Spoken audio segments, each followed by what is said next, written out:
Channel beriman dengan logika sehat, channel edukasi Kristen yang diperuntukkan bagi setiap orang Kristen.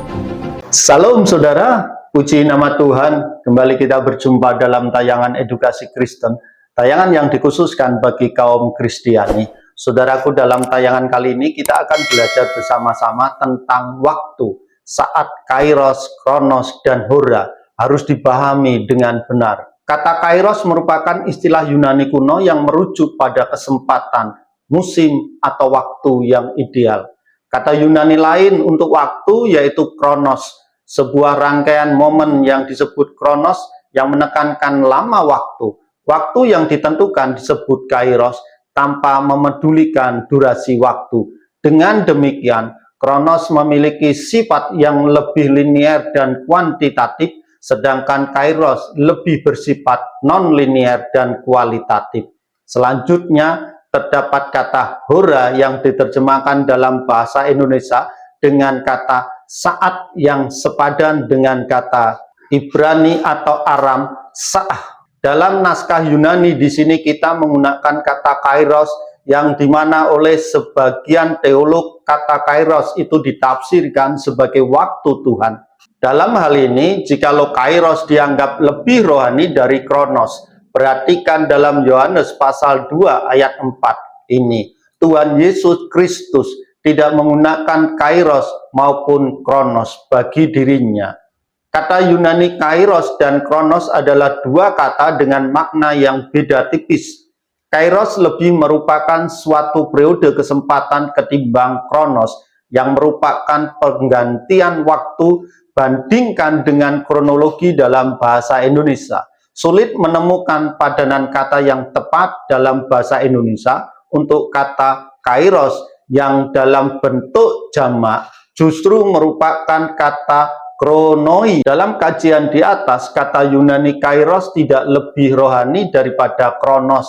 Hanya dua kata dengan makna yang beda tipis saja. Alkitab memanfaatkan istilah kairos dan kata sejenisnya sebanyak 86 kali dalam Perjanjian Baru. Contoh saja, dalam Matius pasal 8 ayat 29, Lukas pasal 19 ayat 44, dan Kisah Rasul pasal 24 ayat 25. Istilah ini biasanya melibatkan pemikiran mengenai peluang atau momen yang sesuai untuk menjalankan sebuah tindakan. Saat kita menggunakan waktu, kita memanfaatkan kairos yang diberikan kepada kita. Kairos terkait dengan kata Yunani kara atau puncak. Kairos merupakan waktu di mana segala hal sampai pada puncaknya, yang memberikan penekanan tindakan yang tegas. Dalam perumpamaan Yesus mengenai gandum dan lalang, Tuhan merujuk pada penghakiman yang akan tiba sebagai penuaian. Pada saat itu, kairos, aku akan berkata kepada penuai, kumpulkanlah terlebih dahulu lalang itu, dan ikatlah dalam berkas-berkas untuk dibakar. Setelah itu, kumpulkanlah gandum itu ke dalam lubungku. Matius pasal 13 ayat 30. Dengan memakai kata kairos di sini, Yesus menegaskan bahwa hari penghakiman adalah waktu yang sudah ditetapkan, dan saat itu akan terjadi hal-hal tertentu yang sesuai dengan hari tersebut. Ada waktu yang ditetapkan untuk kelahiran Yohanes Pembaptis, Lukas pasal 1 ayat 20. Tuhan berjanji untuk memberikan imbalan kepada hamba-hambanya waktu yang tepat, Lukas pasal 12 ayat 42. Yesus memprediksi bahwa Israel akan diadili karena engkau tidak mengenal saat dan kapan Allah melawatmu. Lukas pasal 19 ayat 44. Penekanan ditambahkan dalam kasus hal ini. Setiap penerapan kata kairos ini menunjukkan waktu yang istimewa di mana sesuatu yang luar biasa akan berlangsung. Allah menegaskan dalam firman-Nya bahwa kita perlu menggunakan sebaik mungkin peluang yang Tuhan berikan kepada kita. Orang-orang yang belum yakin mengenai kewajiban untuk menanggapi peluang untuk percaya pada Injil, khotbah Yesus yang tercatat pertama kali sangat luas saatnya Kairos itu telah tiba, kerajaan Allah sudah dekat. Bertobatlah dan percayalah pada firman Tuhan. Markus pasal 1 ayat 15. Saat umat Galilea menerima pesan Yesus yang mengubah hidup, Tuhan mengharapkan mereka untuk memiliki iman.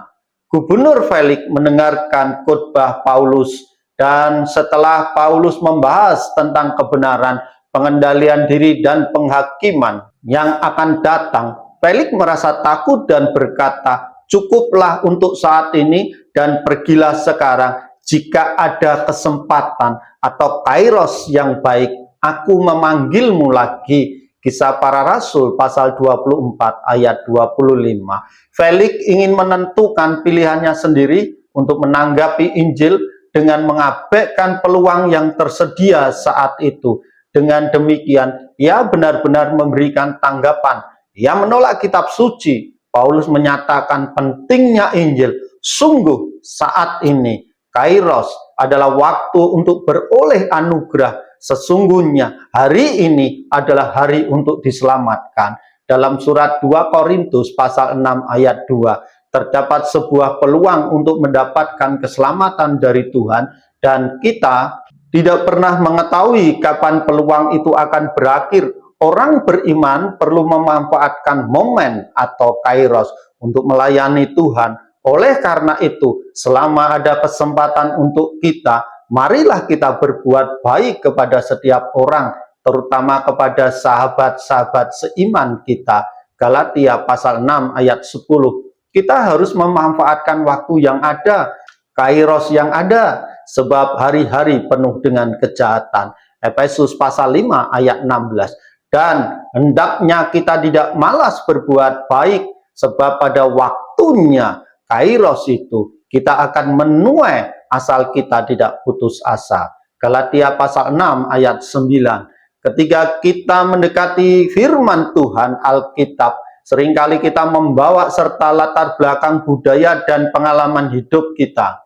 Hal ini dapat menentukan bagaimana kita membentuk cara kita memahami firman Tuhan atau sesuatu yang lainnya. Namun, agar dapat memahami kebenaran yang sesungguhnya sesuai dengan kehendak Tuhan, kita harus berusaha meminimalkan bias pribadi ini. Kita perlu menyadari bahwa firman Tuhan itu universal dan melampaui waktu serta budaya. Puji nama Tuhan, demikianlah yang bisa saya bagikan tentang arti waktu dalam firman Tuhan, baik itu kairos, kronos, dan hora. Kiranya kebenaran ini menjadi berkat tersendiri bagi saudaraku yang terkasih. Puji nama Tuhan, Tuhan Yesus memberkati.